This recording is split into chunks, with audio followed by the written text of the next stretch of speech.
আসসালামু আলাইকুম। এখানে সব ধরনের পশু পাখির খাবার পাওয়া যায়। এই দেখেন, এটা হলো উত্তরা সেক্টর নম্বর 11, হাউস নম্বর হচ্ছে 25। এখানে বিড়ালের তেল আছে, শ্যাম্পু আছে, সব কিছু আছে। এখানে সব পাওয়া যায়। 11 নম্বর সেক্টরে আসলে আপনারা সব পাবেন। এই যে বিড়ালের খাবার টাবার সব। 11 নম্বর সেক্টর, 19 নম্বর রোড, হাউস নম্বর হচ্ছে 25।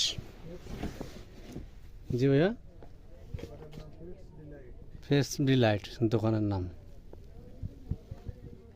আপনাদেরকে এটা পাঠিয়ে দেব, দেখেন আপনারা। অনেক ধরনের শ্যাম্পু আছে,